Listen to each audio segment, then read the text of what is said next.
Jude 1, verse 3. Want to go?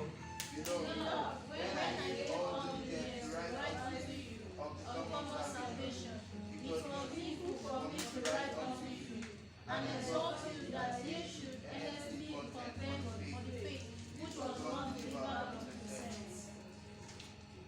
There was a faith that was what? Delivered unto what? The saints. That faith, when it shall come, shall he find that faith? Now, there are certain issues you are in, you call the Lord, is it not? And it will be said that you have faith. Here the disciples were inside boat, facing the turbulence of the wind, and they woke Jesus. They didn't do wrong, they woke him. It is faith for them to wake him, but yet he stood up, rebuked the wind, and turned to those who woke him by their faith and asked them, where is your faith? There is a faith that they used to wake him. But he is saying that there is another faith that was given to you. Human brain was programmed for survival. Every time a man wants to do something, he checks the easiest way out, what will not take his life. When Jesus came on earth as the only child that was born to die, his mind was wired for sacrifice. All human was wired to avoid fear. Whatever will bring death, they run from.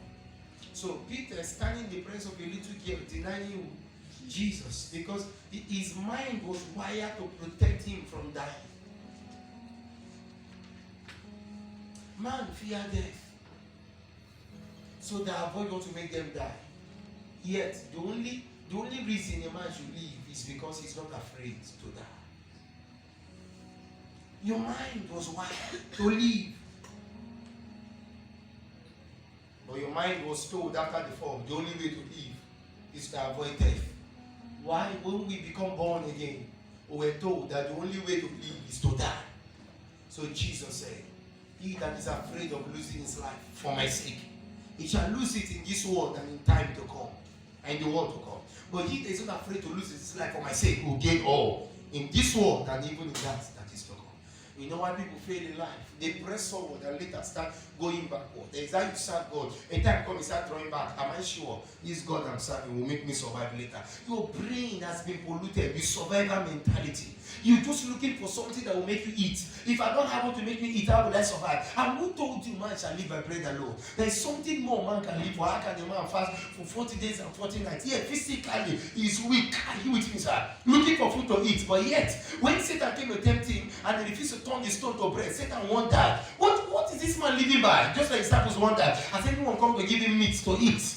How come he has not eaten it now, yet he didn't ask for food? He said there is another kind of food that feeds the spirit of a man. You are born not for survival, you are born to live. Many persons are just surviving. Only few are living. Those who live are those who are not afraid to die. Those who are surviving are those who are avoiding death in order to live. If you avoid death to live, you can't live. Revelation chapter 12 verse 11. He said, for they love not their lives even unto death.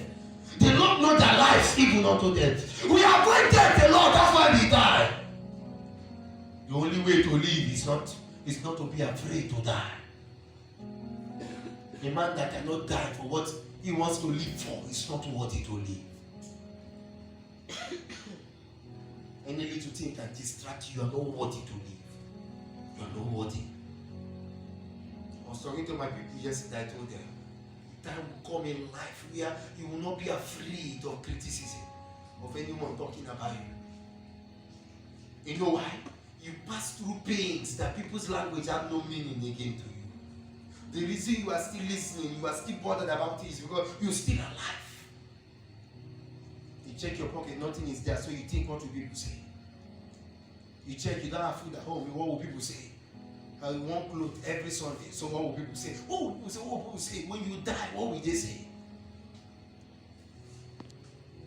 Time is running by.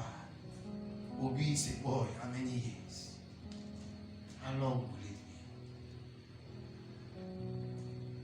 it be? The faith that was delivered to the saints was the faith that is the faith that Jesus will come looking for. It's called proton love faith. That faith that you started the kingdom with. Hello, sir. Hello, sir. There is the kind of faith when you had, when you repented newly. That faith, you were ready to let go of the world. You told Jesus to take the world away. I'm living only for you, and for your sake will I live. He said, all that is are for his pleasure. And to his pleasure, they must all exist. Not that what if I'm living and I'm not adding pleasure to him, I'm increasing pressures of my life. There's a reason we must live, only for one purpose. Unto him that had made us and called us by his grace. That's the one we are living for. He said he brought us from darkness into his marvelous light. The light of the saints. There is something we are to live for. When he shall come, shall he still find that faith in you? Where is your faith? Where is your faith? These were men that saw loaves of bread torn in their eyes. These were men that saw dead people rising up. These were men that saw blind eyes open. These are men that were sent to go and preach to people. These men went and laid hands on the sick were healed. But they came back because of turbulence of the sea. And suddenly, and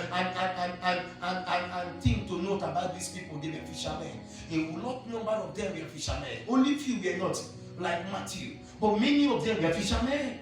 A lot number of them were fishermen, yet they were inside sea and they are afraid to die. Now Jesus was there. They got to wake him up.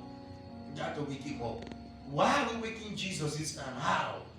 A thing that your mind can think through the power to work in you.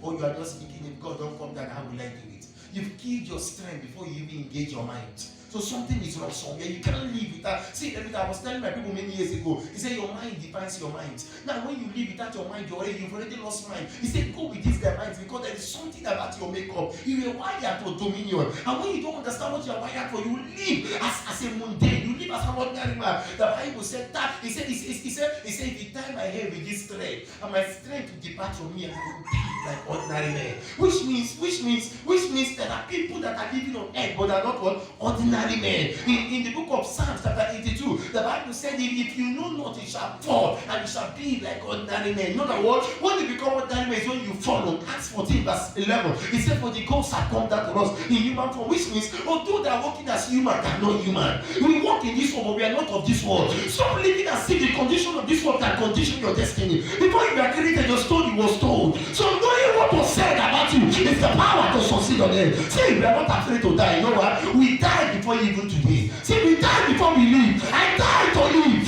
See, 1 Corinthians 15 verse 31, the Bible said we die daily. That is our God. We die what? Daily.